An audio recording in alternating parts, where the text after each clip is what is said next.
Como todos nós sabemos, a literatura espírita diz que a Terra é um mundo de provas e expiações.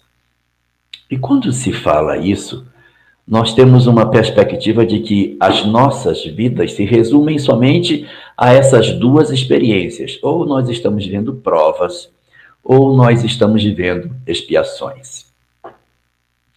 Mas, segundo aquilo que o Livro dos Espíritos nos coloca, existem 3 tipos de experiências que nós passamos na Terra: provas, expiações e um terceiro que é missão.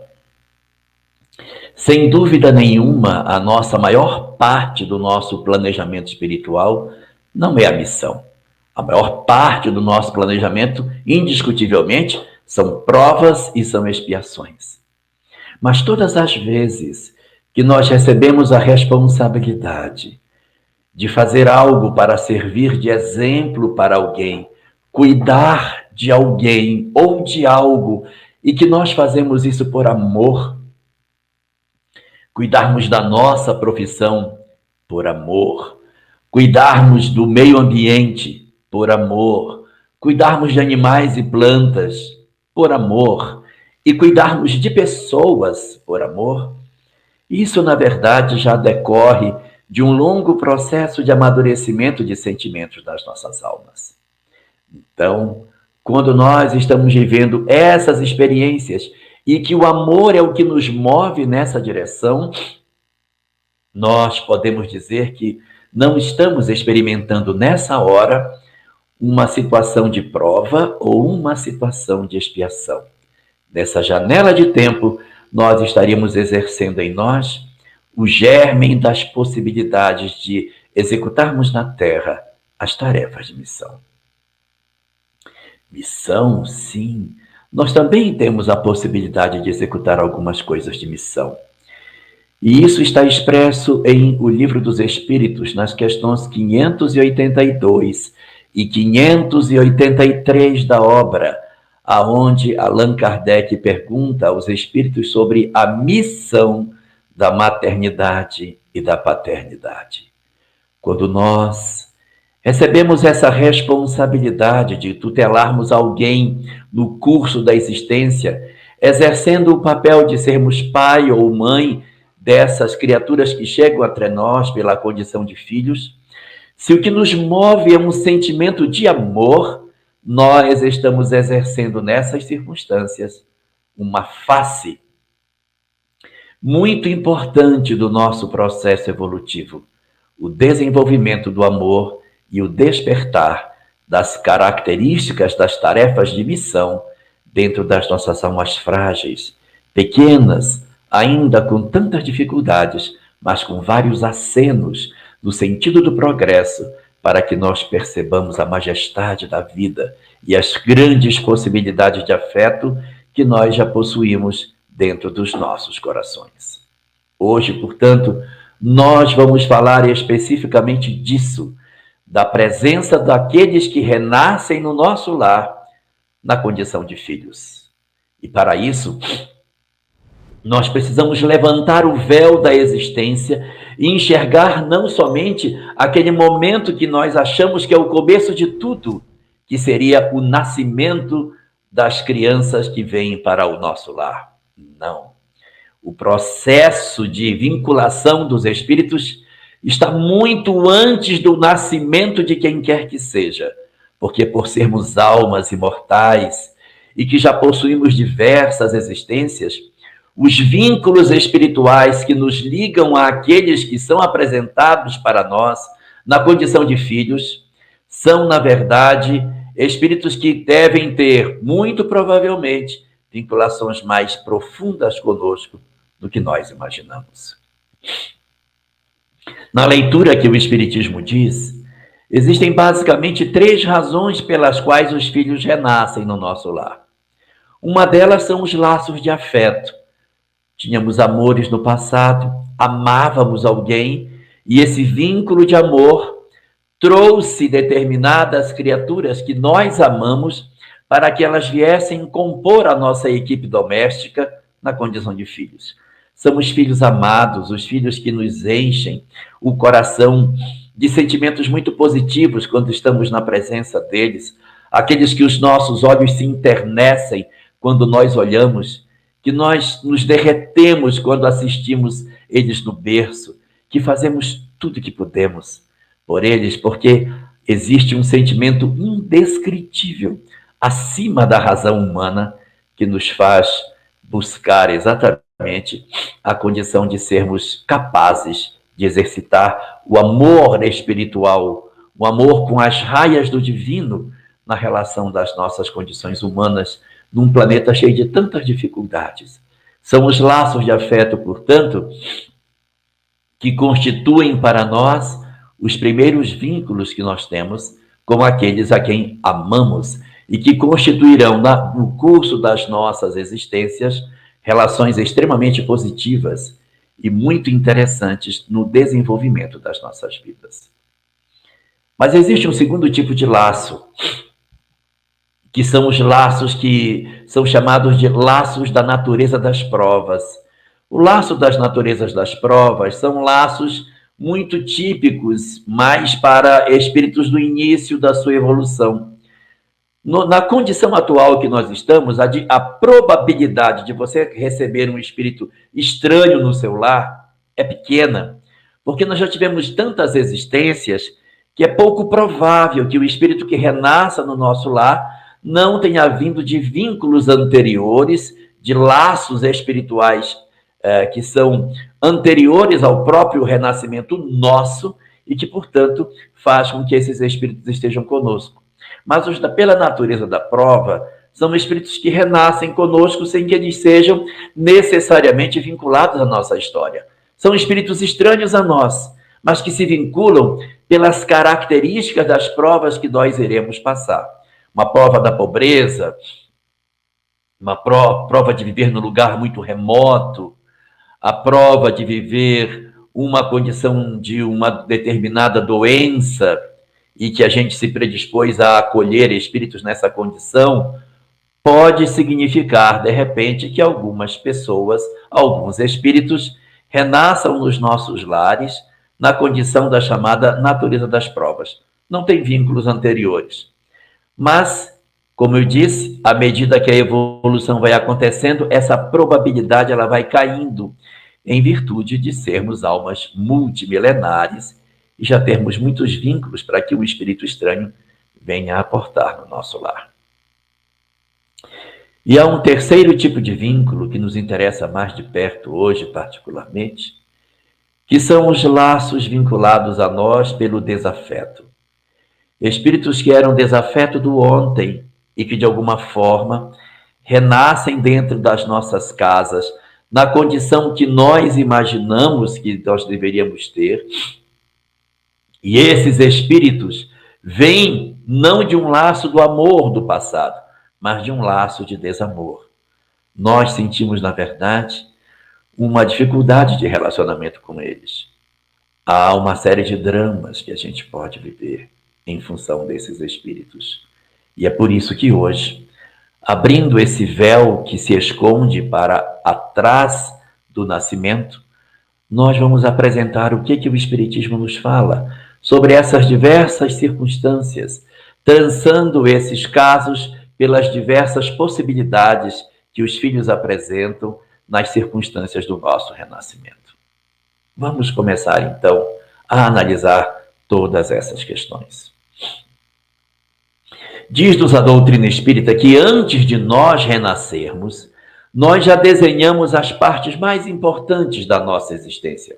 Nós já definimos aquilo que é o macro, a nossa escolaridade, a nossa profissão, se vamos casar, e com quem? Vamos ter filhos, sim ou não? Se sim, quem serão os filhos? Que doenças teremos? Em que lugar provavelmente viveremos? Que religião iremos exercitar? Quais são as dificuldades que a vida vai nos trazer? Nosso processo desencarnatório será motivado por qual causa? Então, essas linhas mestras, elas já ficam como que rascunhadas no mundo espiritual, sem que obrigatoriamente seja assim que elas irão acontecer.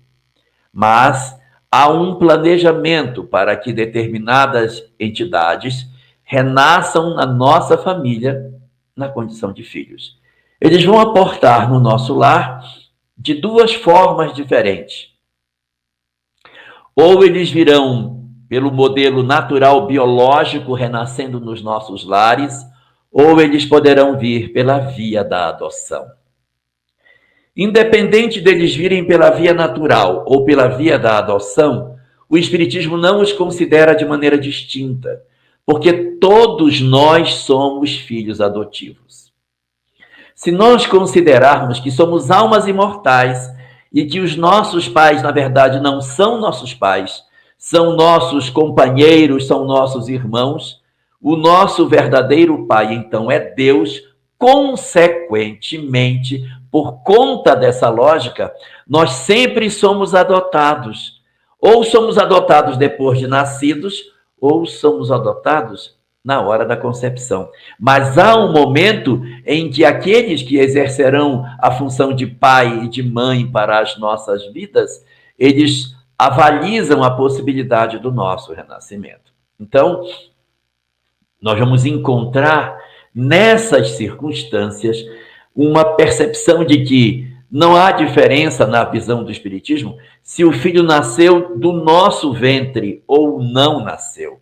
Porque todos somos pré-existentes e por uma via ou pela outra, nós aportamos no lar que vai nos receber na condição de filhos para que nós iniciemos a nossa jornada no campo terreno. Nesse fenômeno de formação, de construção dos nossos corpos, nós vamos encontrar algumas circunstâncias que são bastante significativas. Muitos poderão dizer assim, mas meu filho era programado? Como programado? Eu tive um relacionamento de uma noite com uma pessoa. Eu sequer conhecia aquele homem. A gente saiu, tivemos um relacionamento numa única noite e eu engravidei. Ou ele era um caminhoneiro que passou pela estrada, nem sei o rumo que ele levou. Foi uma relação muito rápida, muito fugaz, e de repente, quando eu me vi, eu estava grávida. Houve planejamento nessas circunstâncias? Havia, na visão da doutrina espírita, uma possibilidade de que, de fato, esses espíritos estivessem vinculados a nós? Responde a doutrina espírita que mesmo quando você tem uma circunstância que aparentemente, sob a sua ótica, não houve um planejamento, porque você não estava planejando reencarnar, não significa que o plano de Deus seja exatamente igual ao nosso. Às vezes Deus tem um plano e nós temos outro. Quantas mulheres casadas que querem não mais ter filhos, fazem um plano para não ter e engravidam. E da mesma forma, há muitas circunstâncias de mulheres solteiras que, em virtude das relações afetivas que elas mantêm, elas acabam engravidando sem que seja de uma pessoa específica, de um homem que ela tenha uma relação permanente. Mas essa característica não significa dizer que porque isso aconteceu sem que Deus tomasse conta do que estava acontecendo. Sem que isso acontecesse em virtude de uma circunstância que nos seja útil no nosso processo de desenvolvimento. Mesmo quando o companheiro não é aquele companheiro que nos acompanha na vida, que é uma companhia permanente, quando acontece uma gravidez, duas coisas podem estar aí. Sim, verdadeiramente era isso que era o previsto. A previsão do mundo espiritual era para que houvesse essa gravidez nessa circunstância. A possibilidade é que acontecesse uma gravidez dentro de um espaço onde não se imaginava que isso fosse se dar. Isso é uma possibilidade. Mas estava programado para que fosse assim. A mulher, numa determinada idade, num relacionamento que nem era o mais significativo, ela acaba engravidando. Por quê? Porque havia um interesse para que experiências relacionadas com a maternidade na condição da mulher sozinha fosse exercitada pela mãe. Qual é o sentido disso? Ah, quantas mulheres hoje possuem alguns conflitos da maternidade de outras eras. Então, hoje elas engravidam na condição de mães solteiras para provar a Deus a capacidade de amar que elas têm no momento presente. Não sei se me faço claro no que quero dizer, mas muitas vezes nós arrastamos do ontem de outras existências determinadas experiências da maternidade que não foram felizes. A minha relação com a maternidade não foi boa e por isso eu renasço novamente numa condição de mulher e eu sou desafiada na minha condição de maternidade, experimentando um quadro de gravidez solteira. Mas, meu Deus, por quê? Por que isso? Para que eu prove para mim mesmo ou para mim mesma que eu realmente não sou mais a mesma mulher do passado, que em virtude da minha compreensão lá atrás, eu tomei decisões indesejáveis com relação ao meu filho. Agora eu sou desafiado na mesma circunstância para que eu consiga dar a boa solução. O pai caminhoneiro, o pai que passou na estrada, ele nada mais é do que um simples instrumento para que se cumpra determinadas circunstâncias que dizem respeito ao nosso desenvolvimento enquanto espírito. Então, uma gravidez que aparentemente aos nossos olhos ela é completamente indesejável, ou indesejada, ou não planejada, decorre de um meticuloso plano do mundo espiritual para testar em nós a grandeza dos nossos corações diante das naturais adversidades de uma gravidez que a gente não pensou que fosse acontecer. Um segundo tipo de circunstância é aquelas em que realmente não era o planejado. Sim, não era planejado. Isso não era para ser assim. Essa moça não seria para engravidar agora. E por que ela engravidou? Porque, de certa maneira, a conduta sexual dela mexeu na lei de causa e efeito, mobilizando recursos do mundo espiritual em que, de repente, a benefício dela, ela engravida. Era o planejado? Não, não era isso para Preto. Não estava planejado. E por que aconteceu? Aconteceu como instrumento natural do processo de refrear do espírito. No livro Bastidores da Obsessão, de Manuel Filomeno, o primeiro dos livros escritos por Filomeno pela psicografia de Divaldo Franco, aparece uma história desse tipo, em que havia uma entidade que obsidiava uma jovem, perturbando essa jovem de maneira sexual. Então, ela possuía vários parceiros, ela tinha uma vida muito promíscua. Veja que é diferente do primeiro caso. No primeiro caso, eu não tinha esse tipo de desequilíbrio. Eu apenas encontrei com alguém e esse alguém, de certa maneira, passou pela minha vida. Eu não tinha uma vida de excessos do ponto de vista sexual e acabou engravidando. Então, nessas circunstâncias, percebe-se mais a presença do espiritual conferindo a nós determinadas vivências que nós precisamos para o nosso crescimento. Agora não é. Nessa eu tenho uma vida mais promíscua, eu tenho uma história mais pesada de sexualidade.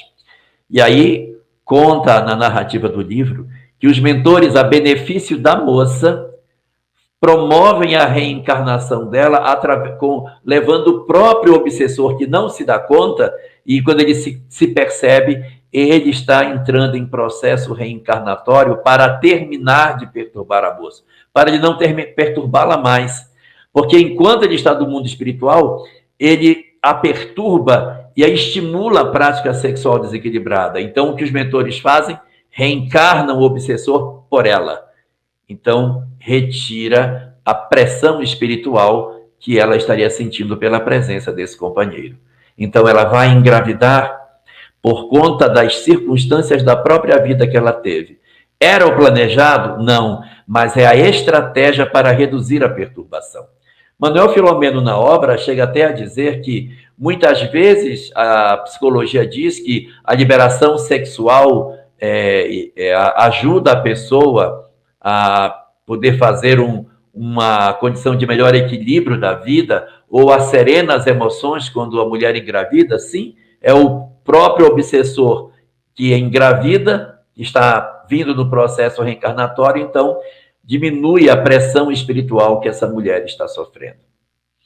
E eu, evidentemente, não poderia deixar de falar um terceiro caso, que é bastante polêmico, que são as circunstâncias nas quais a mãe engravida de um processo de violência. Não é o primeiro caso, que o primeiro caso era um amor passageiro.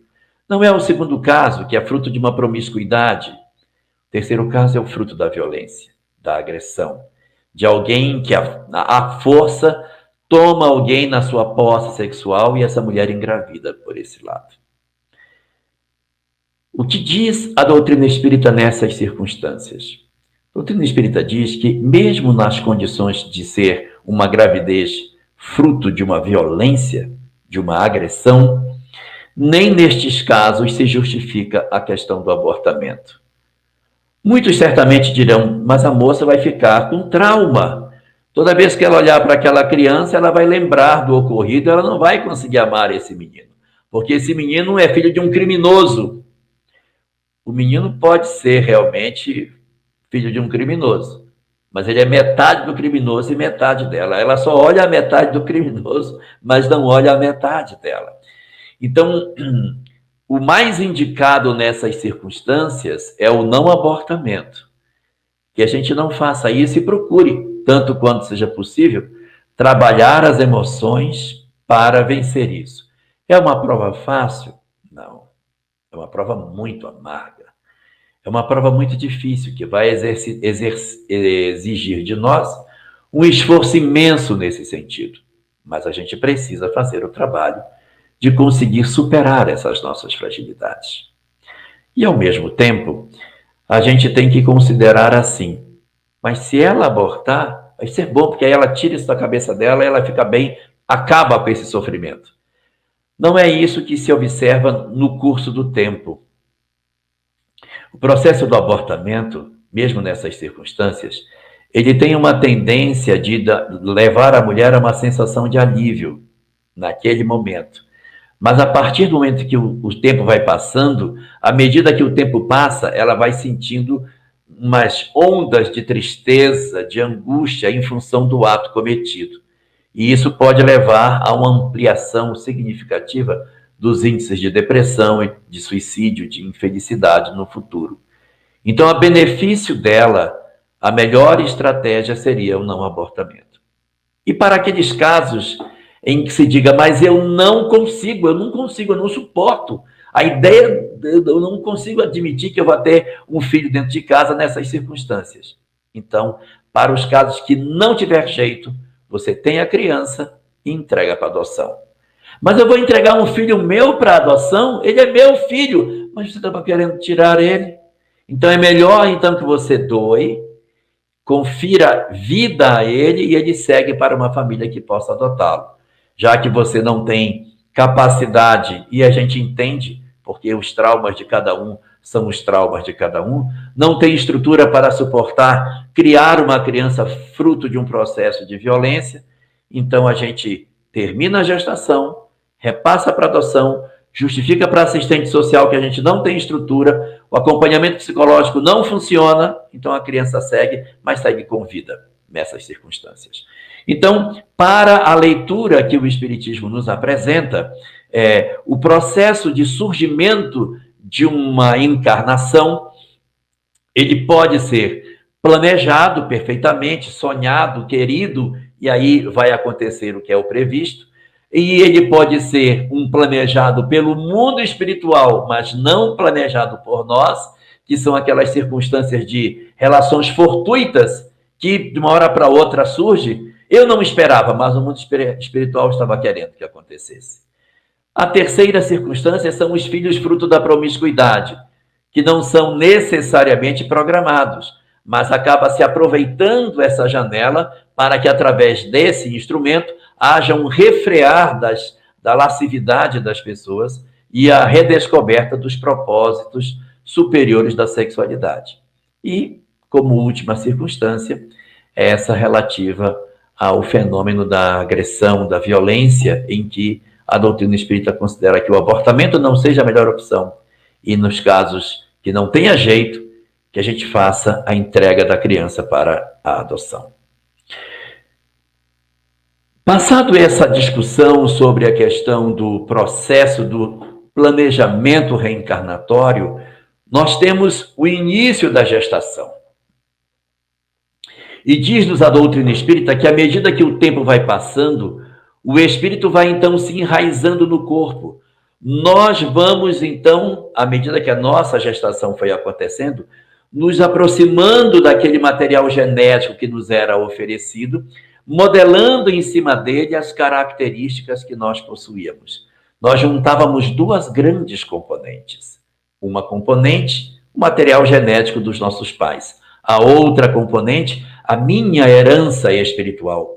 Quem sou eu como espírito? E em cima daquele material genético que meu pai e minha mãe me deu, eu imprimo as minhas características. O material genético de minha mãe e meu pai é saudável, mas eu sou um espírito que tenho problemas pulmonares. Quando eu tento renascer, eu promovo mutações no material genético, favorecendo o surgimento de determinadas doenças pulmonares ainda dentro do útero, fazendo com que a criança renasça com determinadas características físicas que dizem respeito não ao presente, mas ao passado. Não aos genes que seus pais lhe deram, mas à história que o espírito possui. Dentro dessa circunstância, portanto, o que a gente vai observar? A possibilidade de surgimento de determinadas enfermidades ainda no curso da nossa gestação. Analisando a questão do acompanhamento daquele que seria o modelo de gestação que a gente tem e os conflitos que muitas mulheres passam em virtude dessa situação, a literatura da psicologia associada ao espiritismo observa 7 fenômenos diferentes que podem dar origem ao desejo da interrupção da gestação. O primeiro desses motivos é porque eu sou mãe solteira, eu não posso ter essa criança. Essa sinalização, ela não encontra respaldo na doutrina espírita pelas razões que colocamos atrás. Pode ser que não seja uma programação sua, mas é do mundo espiritual. Pode ser que seja um processo de promiscuidade sua, então a gente vai ter que levar até o final. As experiências que a gente pode dizer que são penosas com relação à maternidade, elas possuem um aprendizado não oferecem um aprendizado muito grande para as pessoas. E há muitas circunstâncias em que as mulheres que determinam a interrupção da gestação, elas, quando se tornam mais velhas, elas passam por graves conflitos. Então, o fato de você ser uma mãe solteira não determina que você não tenha êxito, porque existem muitas mulheres que, quando solteira, estiveram envolvidas com a problemática do aborto, e que, quando se tornaram adultas, elas olham para trás e dizem: não teria sido tão difícil. E isso pode levar as pessoas a terem culpas. Nessas circunstâncias, a gente precisa cuidar de tratar o nosso eu para um acolhimento efetivo de todos que estamos envolvidos nesse drama. Então, situação número 1, a mãe solteira. Situação número 2, a situação econômica. Não vou ter dinheiro para criar o filho. Não vai dar, já tenho muito filho, não tenho condição, não vou poder criar, não posso. Então, se a gente não pode, a primeira coisa a perceber é que a gente não precisa de tanto dinheiro para criar uma criança. Nós é que criamos umas expectativas de que tem que ter muito dinheiro para que as pessoas possam ser mais felizes. Isso não é verdade. Porque se fosse assim, os lares ricos não teriam problemas. E todos os lares pobres seriam lares infelizes. E nós conhecemos tantos lares pobres, cheios de amor e de harmonia, e tantos lares ricos, cheios de dor, mostrando para nós que a condição econômica não pode ser considerada como a função efetiva para justificar um abortamento. A gente pode ter dificuldades, sem dúvida, mas à medida que a gente procura trabalhar e organizar a vida para que ela aconteça, a gente pode, ainda que numa condição mais modesta, garantir a permanência de todos nós, porque o principal alimento das pessoas, de todos nós, é o amor. E isso não custa dinheiro. Nós, na verdade, podemos até dizer assim, mas eu não tenho a mínima condição, não tem, não tem, não tem. Se você não tem, mas não tem mesmo, considera que não tem, procure um centro de assistência social. Entregue a criança para uma adoção. Se for o caso, ouça os psicólogos, ouça a assistente social, que de repente ela vai encontrar uma articulação para que você consiga encontrar uma solução para esse drama. Situação primeira, a mãe solteira. Situação segunda, o problema da economia. A situação terceira, se eu tiver um filho, meu corpo vai mudar. Não terei mais o corpo que eu tinha. Vou ter um corpo flácido, vou ter estrias, vou ter uma série de mudanças. Não terei mais a estrutura biológica que eu tenho agora. Os nossos corpos não foram criados para serem sempre jovens. Nós estamos na Terra para viver em cada fase da vida as experiências que ela pode nos dar. Não adiantaria muito um soldado voltar da guerra com o uniforme intacto, sabendo que os seus colegas de grupamento foram agredidos, morreram no campo de batalha, mas você voltou com seu uniforme limpo. Isso não dá medalhas ao soldado. Nós, quando estamos na luta, na batalha, nós temos que oferecer o que a gente tem. E os nossos corpos não foram construídos para continuarem sempre jovens. É uma ilusão da nossa parte, um apego desnecessário, que sinaliza para nós a nossa vaidade e o nosso egoísmo, impedindo que a gente desenvolva determinadas potencialidades que a vida pode nos oferecer da vida em família. Então, essa circunstância também não é considerada pela doutrina espírita como justificável para a questão da interrupção da gestação. Então, nós já temos aqui a primeira, que é a mãe solteira, a mãe com dificuldades econômicas, a mãe que não quer que seu corpo se modele, os problemas que são relativos ao casamento. Ai, meu casamento está um inferno, a gente não consegue se manter. Se vier uma criança, aí vai acabar de vez. Às vezes estão. Às vezes a permanência de uma criança pode representar a união do casal. Sabe, mas se meu marido souber, ele me abandona. Então o casamento já está bem difícil. Então você vai optar por uma relação frágil de alguém que já está saindo da sua vida em relação a uma outra criatura que está chegando para ser para você pelo resto da vida. Você está trocando, então, o permanente pelo temporário. Não vai valer a pena. Essa justificativa também não é acolhida por aquilo que a doutrina espírita nos acena. Uma outra situação que é colocada, a situação número 5, é aquela na qual se diz que a criança é doente. A criança vem de uma deficiência física ou mental, a mãe teve rubéola e deverá provavelmente ter um filho com problema, surdo ou doente mental. A mãe tomou talidomida e a criança deverá talvez nascer com deficiências físicas. Houve um problema, a mãe teve zika e a criança pode nascer com anencefalia. Ou, independente dela ter tido algum tipo de moléstia, houve um processo de má formação, a criança que vai nascer é uma criança problemática, então eu vou já interromper o fio da vida para não gerar um problema social, que seria o nascimento dessa criança. A doutrina espírita considera que, mesmo admitindo que uma criança com deficiência física, mental, possa ser conceituada como um problema social, o que na verdade não é, mas possa vir a ser, ela é uma solução espiritual. E entre as circunstâncias sociais, que são tão pequenas e rápidas e frágeis, e a solução espiritual que permanece conosco e segue pela eternidade, fiquemos com a solução espiritual. Então, se alguém vai ter um filho e esse filho tem uma deficiência física ou mental, segundo a doutrina espírita, não justifica o processo da desvinculação, do corte do fio da vida, porque as experiências que o espírito vai ter serão importantes para ele e para nós também. Mas ele só vai viver 24 horas. Ele vai viver 9 meses, mas 24 horas. Para o espírito, importantíssimo.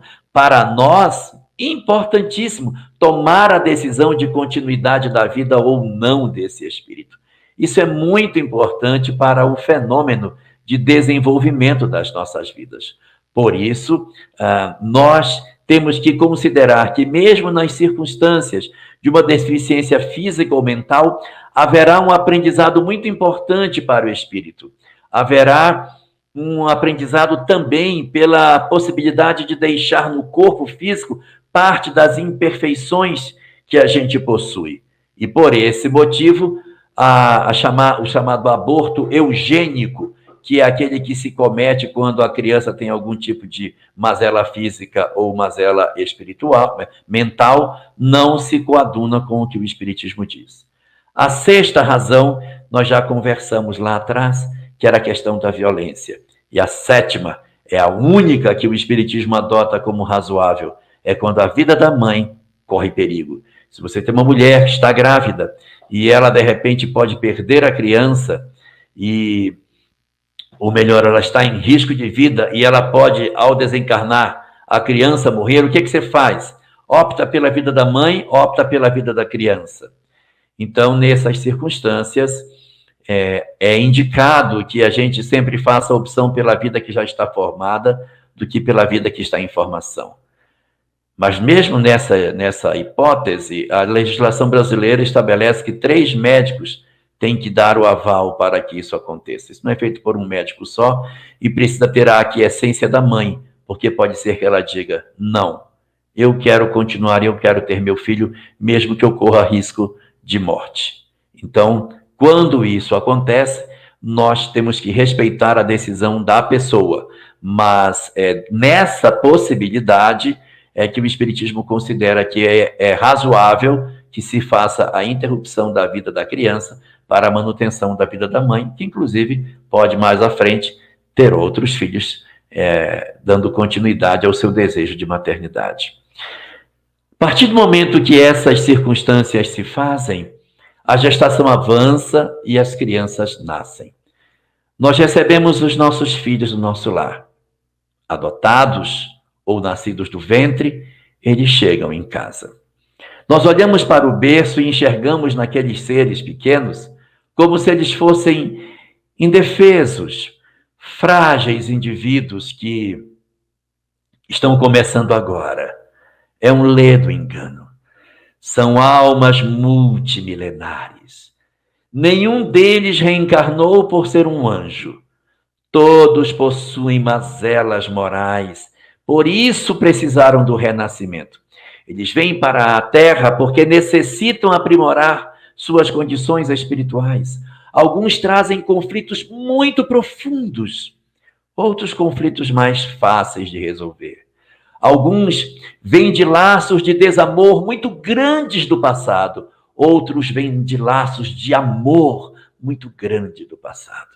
Alguns vêm com uma proposta de realização grande na Terra, com uma ficha de serviço muito valorosa, e outros trazem um vazio existencial, um buraco na vida, uma dor, uma tristeza, uma angústia, uma insatisfação consigo mesmo, uma sensação de abandono, que muitas vezes é bem mais presente nos adotivos, que apesar de não terem ainda plena consciência do processo da adoção, do ponto de vista espiritual, nós sabemos que eles têm compreensão do processo de rejeição porque passam.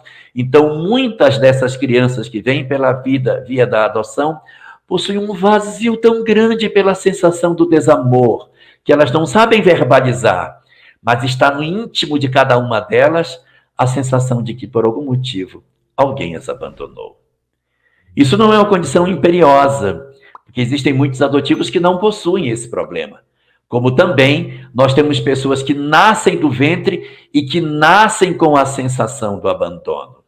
Nós vamos encontrar circunstâncias diversas nessas horas em que você tem pais que amam, filhos que se sentem amados. Isso é maravilhoso. Vai seguir maravilhosamente bem. Temos uma segunda circunstância. Pais que amam filhos que não se sentem amados. Eu faço tudo, mas não enche a taça.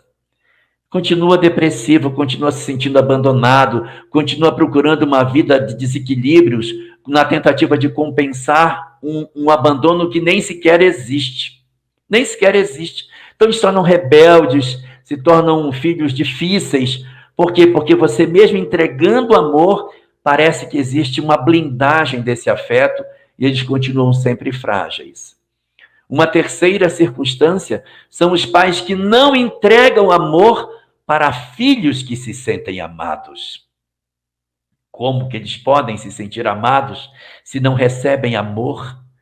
É porque são almas que já possuem dentro de si a capacidade de absorver amor, não somente dos pais biológicos, dos pais físicos, mas percebem a ambiência espiritual, sabem que são amados, possuem uma força interior muito grande e mesmo tendo sido abandonados, tendo sido rejeitados, tendo experimentado uma série de dificuldades em lares desarmônicos, conflituados, agressivos, mesmo assim, têm uma força espiritual incrível e acabam se tornando o arrimo de seus pais, cuidando das famílias desorganizadas, como se eles viessem na condição de anjos que encarnassem na terra. E mesmo não recebendo de seus pais o amor que poderiam receber, nem assim eles se tornam sequelados por essa razão. Eles continuam na tentativa de organizar seus grupos familiares e auxiliar os seus pais. E a quarta circunstância são filhos que não se sentem amados por pais que realmente não os amam. Dificuldade de relacionamento dos pais que verdadeiramente trouxe uma sequela para os filhos. Então, o desamor, a história do ontem, os conflitos do passado trouxeram para dentro do lar laços de desafeto. E os pais não conseguiram resolver o desafeto, não conseguiram trabalhar as emoções e, por conta disso, acabaram transferindo o desamor para seus filhos, transformando a relação pais e filhos numa relação de ódio, de malquerença, de profundas dores, de violências sem término, que fazem com que as nossas notícias nos nossos jornais, de vez em quando, nos falem de histórias relacionadas a famílias com esse perfil. Então, nós vamos ter laços de afeto e desafeto se derramando sobre espíritos mais frágeis ou mais fortes. E é essa circunstância espiritual que os nossos filhos possuem, e é esse fenômeno de cuidar ou não cuidar dessas crianças que vão, de certa maneira, forjando, lapidando as características nossas, em que os indivíduos vão atravessando a infância e vão experimentando o amadurecimento das suas emoções. A doutrina espírita diz que à medida que a infância vai se processando, nós vamos como que despertando nos nossos corpos. A cada momento novo da existência, o espírito vai como que despertando no corpo físico que ele recebeu. Quando a gente nasce, a gente praticamente não tem percepção de muitas coisas, mas à medida que a gente vai vivendo, as emoções vão se consolidando, o nosso cérebro vai se organizando e nós vamos conseguindo pensar com mais proveito. Nós vamos começando a perceber o amor, o desamor, vamos descobrindo as emoções que nós temos. Quando você tem um bebezinho, você põe no colo, você nem sente rejeição nem nada, você cuida. Ah, ele parece com você, meu bem. Então, acaba criando essa identidade até pela semelhança física que nós temos com os nossos filhos. E à medida que o tempo passa, que a gente vai amadurecendo em termos corporais e vai, digamos assim, se assenhorando do corpo, as nossas emoções com relação aos nossos pais vão ficando mais nítidas. E fala a literatura espírita que quando nós chegamos no período da chamada puberdade, que é quando a gente aciona o nosso sistema endócrino, epífise, hipófise, tireoide, gônadas, testículos e ovários, então nós acionamos o mecanismo mais profundo que o corpo tinha. Porque a gente teve que primeiro aprender a andar, a falar, a fazer conta, ter a coordenação motora grossa, a coordenação motora fina. A gente foi se assenhorando do corpo. E a última instância de assenhoramento é o sistema endócrino. Quando o espírito aciona esse sistema, nós deixamos a infância e começamos a entrar na puberdade. Quando esse processo eclode na criatura, é sinal de que as últimas instâncias do corpo estão tomadas e o espírito despertou. Por isso que é tão mais fácil uma criança ser ensinada do que alguém adulto, porque a criança ainda está em processo de despertamento. Allan Kardec, em O Livro dos Espíritos, chega a perguntar: o que acontece na adolescência que parece que muda a personalidade? É o espírito que muda? Sai o espírito que estava como criança e entra um outro agora? Não, é o mesmo. Não teve mudança, não. É que o espírito acordou. Então, quando era criança, amava o pai, amava a mãe, vivia no colo. Entrou na adolescência, entrou na puberdade, começou a rejeitar, não quero proximidade. É o despertar. Você teve 12 anos para poder ganhar esse espírito, porque você não sabia quem é que estava no seu lar. Quando ele entra na adolescência, que você vai saber, então era realmente um laço de afeto. Ou era um laço de desafeto que eu tinha dentro de casa. E aí, com esse despertar, aguçam-se as percepções. Se o espírito trazia um conflito profundo do passado, ele vai continuar com esse conflito do hoje, no hoje. Mas minha filha, pai ama você. E ela disse: pai, eu sei que o senhor me ama. Eu sei que a mamãe me ama. Eu sei que todo mundo me ama. Eu sei que eu sou saudável. Eu sei que eu tenho tudo. Mas eu sou depressivo. Eu sou. Mas de onde vem isso, minha filha? Você está cercada de amor? Eu sei. Mas de onde vem?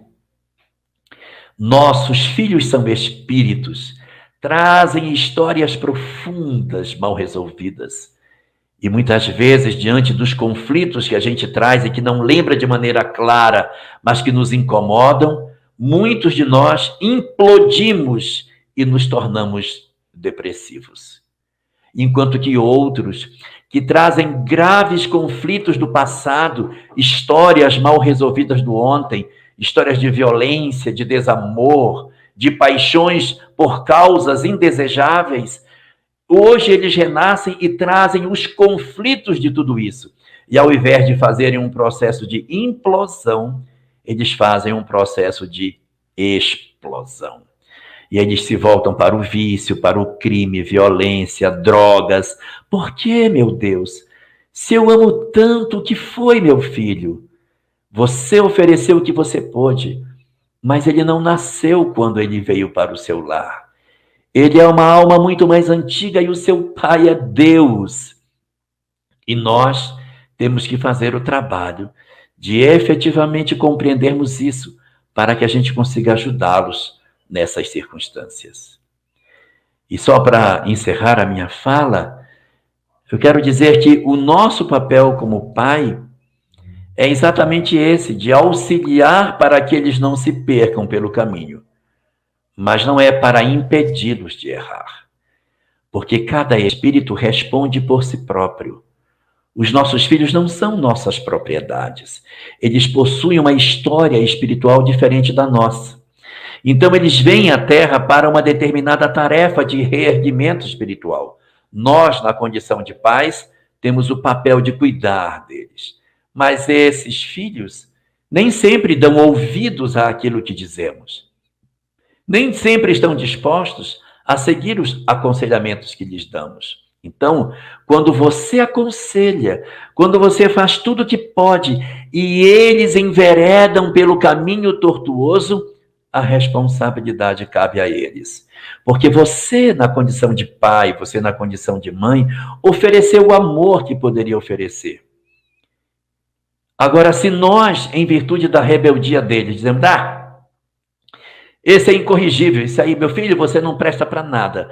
Quando você traz isso e derrama sobre as pessoas a sensação de que ele é um imprestável ou de que ele nunca vai dar certo, você vai assumir parcela de responsabilidade junto com ele pela sua desistência de amor. Mas se nós não desistimos do outro, se nós não fazemos o esforço que a gente possa fazer para que a gente consiga avançar na direção do reerguimento dele, se a gente não está fazendo esse esforço, nós somos corresponsáveis. Mas se eu faço todo o esforço e ele não envereda, a responsabilidade passa a ser dele, sendo que nós não devemos desistir deles. Porque se você desiste, você está desistindo de você. E essa sua desistência, sua consciência vai lhe cobrar amanhã, porque vai dizer, você não deveria ter ficado pela metade do caminho. Você deveria ter levado até o final. E nós poderemos dizer, mas ele era incorrigível. Ele era incorrigível na carne.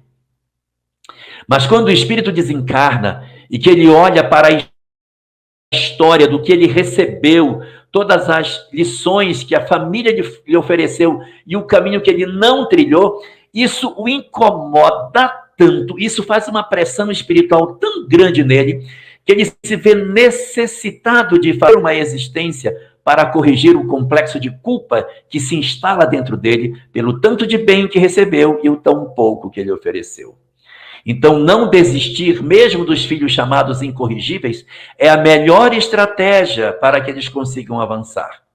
Porque se você desiste, ele chega no mundo espiritual e diz, minha mãe desistiu de mim, meu pai então nem me procurou mais.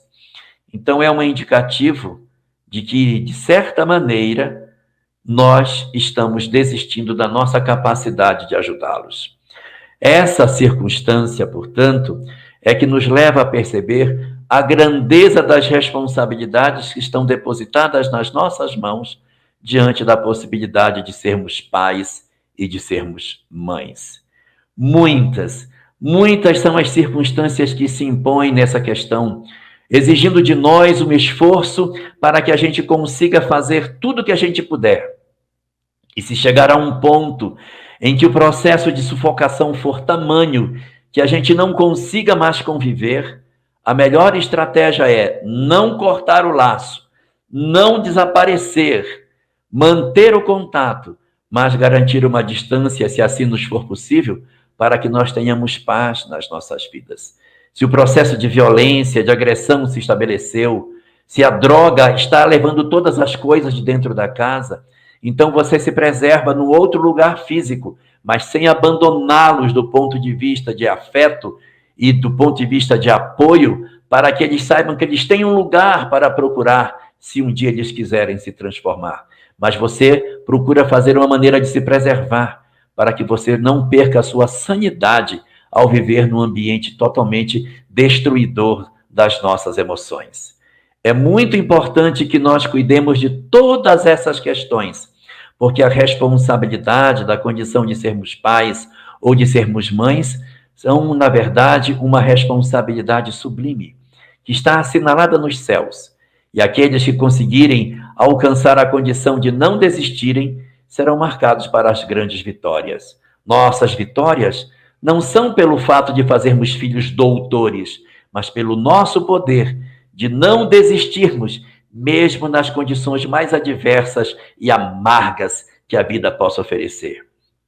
Se nós entendermos o propósito superior de tudo isso, nós não vamos querer tanto filhos doutores, ainda que isso seja maravilhoso, mas estaremos muito mais preocupados em fazer um esforço efetivo para poder não desistir dele e de nós, exercendo o papel que a gente deve fazer, na certeza de que nós não estamos sozinhos, de que a espiritualidade nos apoia, nos consola, nos envolve, nos esclarece e nos conforta nos nossos momentos de crise.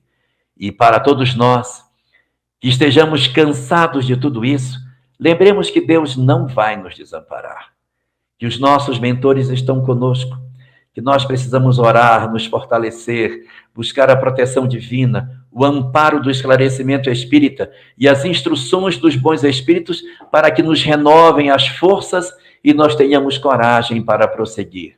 Lembrando todos nós que no Evangelho segundo o Espiritismo há uma frase que está colocada no capítulo 14 e que nos leva a profundas reflexões para essa tarde de hoje. Dizem os Espíritos: lembrai-vos, todos vós, que um dia se vos perguntará: o que fizeste dos filhos confiados à vossa guarda. Não é necessário que eles estejam todos no panteão ou nos pódios, mas é preciso saber o que foi que nós fizemos com eles, não o que eles fizeram com a vida deles, mas o que foi que tu fizeste na tentativa de resgatar as almas que te foram confiadas.